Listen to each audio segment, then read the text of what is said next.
Hey people, what's up? Welcome you all back to the ICC Teen World Cup 2026 final match review এবং গতকাল view upload করতে পারিনি জন্য খুবই sorry. Actually গোটা একটা অনুষ্ঠান গিয়েছিলাম, তাই আসলে ভিউটা আপলোড করতে পারিনি। But it was one sided final. আসলে ওয়ান সাইডেড ফাইনাল ছিল, কজ নিউজিল্যান্ড জাস্ট কোনো রকম পাত্তাই পায়নি ইন্ডিয়ার কাছে, যে just literally surrender in front of India. মানে ব্যাটিংয়ে একমাত্র টিম শেফার্ড এবং মিচেল স্যান্ডার বাদে আর কেউ ইন্ডিয়ার বোলিংয়ের সামনে দাঁড়াতে পারেনি। এবং ড্যারেল মিচেল একটা ক্যামি ছিল, এই তিনজন বাদে আর কেউ দাঁড়াতে পারেনি। And they were just looking clueless in front of Hardik Pandya, Jasprit Bumrah, Varun Chakravarthy. মানে এদের এগেনস্টে they were just clueless. And ব্যাটিংয়ে কোনো রকম ফ্লো ছিল না।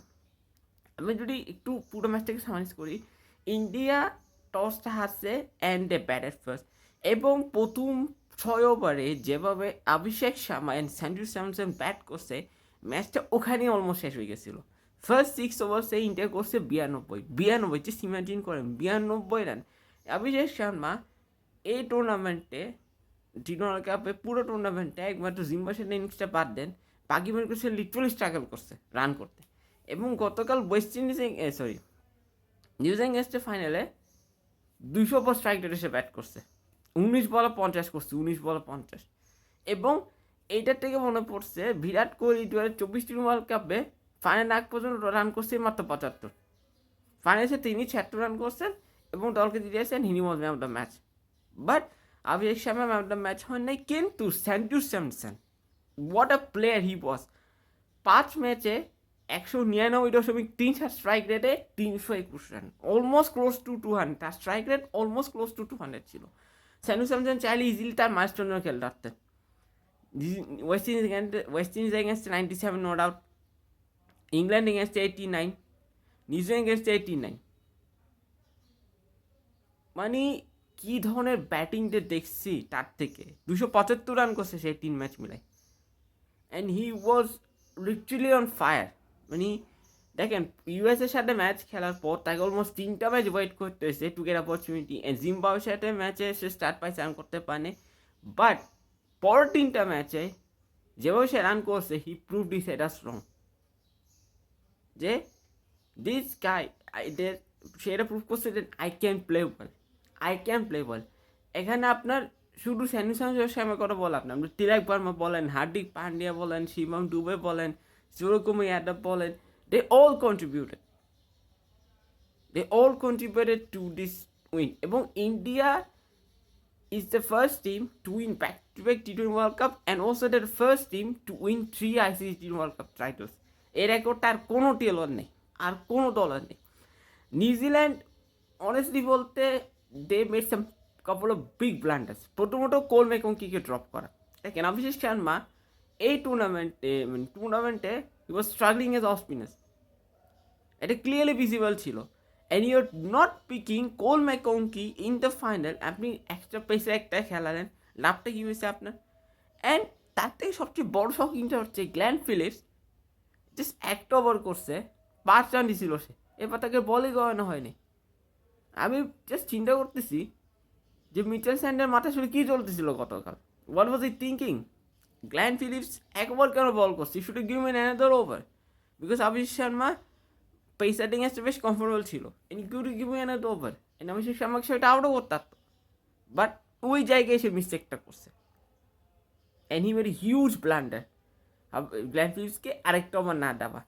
মিস স্যান্ডারের ক্যাপ্টেন্সি কথা বলে আমার কাছে খুব বিল অ্যাভারেজ লাগছে, একদম বিল অ্যাভারেজ লাগছে। ওর হি ওয়াজ এন রিয়েলি শিওর, মানে সে জাস্ট ক্লুলেস লাগতেছিল, সে নিজে জানে আসলে কী করতে হবে।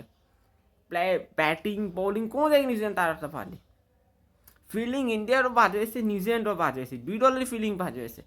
বাট ইন্ডিয়া যেরকম কাউন্টার অ্যাটাক ক্রিকেটটা খেলছে, নিউজিল্যান্ড ওরকম কাউন্টার অ্যাটাক ক্রিকেট খেলতে পারেনি। আমি তো বলছিলাম যে অ্যাটলিস্ট 200 হলেও করবে, রান ফেলে দিলেও 200 হলেও করবে, সেটাও পর্যন্ত আর করতে হয়নি। 159 অল আউট, অ্যান্ড তাও 19 ওভারে। মানে চিন্তা করেন যে ইন্ডিয়া কীরকম প্রেশার বিল করছে নিউজিল্যান্ডের ওপর। টিম শেফার্ড 20 বলে 50 করছিলেন গতকাল। তার ইনিংস মিচেল স্যান্ডার এবং ড্যারেল মিচেল, এই 3জন শুরু রান করছে গতকাল, আর কেউই রান করতে পারেনি। এবং নিউজিল্যান্ডে এই টুর্নামেন্টের সবচেয়ে সফল ব্যাটার হচ্ছে এই টিম শেফার্ড, যিনি টোটাল 5 ম্যাচ, সবগুলো ম্যাচে সে খেলছে, সবগুলো ম্যাচে, মাঝখানে একটা ম্যাচে পরে ছিল না, but he has been the best perform for New Zealand. একমাত্র সে এবং ফিনল্যান্ড এই দুজনকে অ্যাড করেন, বাকিগুলো মোটামুটি পারফর্ম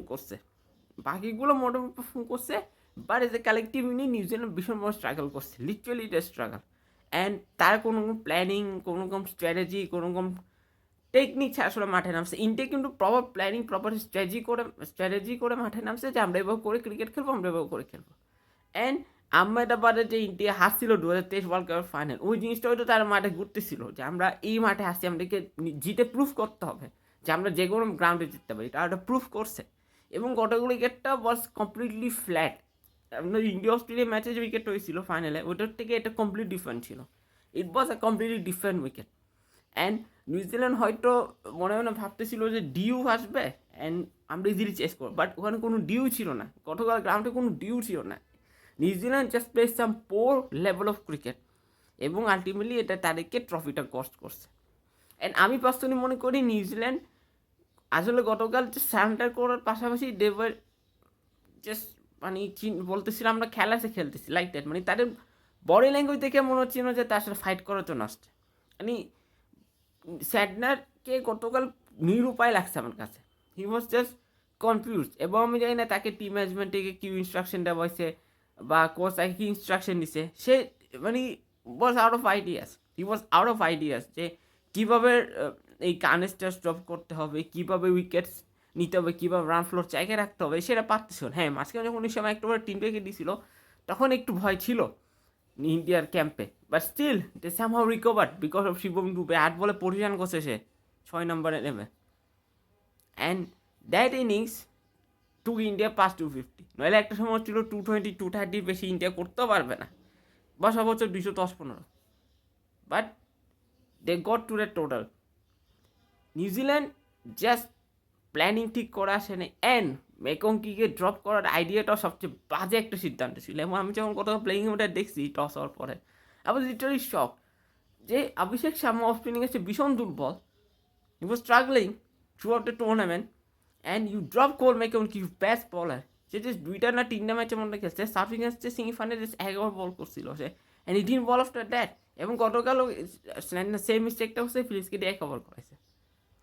আমি জানি না আসলে স্যান্ডার কীভাবে এসব সিদ্ধান্ত নিচ্ছে, এগুলো কি টিম ম্যানেজমেন্ট সিদ্ধান্ত, তার নিজের ব্যক্তিগত সিদ্ধান্ত আমি চাই না, but it was a poor cricket from New Zealand. আর আপনি যেটাই বলেন, যাই কিছু বলেন, India complete cricket, proper cricket খেলে দিচ্ছে, প্রপার ডমিনেন্স করে দিচ্ছে, তার দিচ্ছে। And congratulations to India, you guys deserve this. New Zealand well, অনেক কিছু শিকার আছে, you have to be more proactive in the field, you have to show more determination, more courage. এভাবে আসলে সম্ভব না ক্রিকেটে আসলে যেটা। সে হচ্ছে আজকে ম্যাচ ভিডিও কেমন সবসময় কমেন্ট করে জানাবেন, আর ভিডিও ভালো বসে বেশি শেয়ার করবেন, আপনার সাথে করছে আগামীকাল। সবাই ভালো সুস্থ সবাইকে।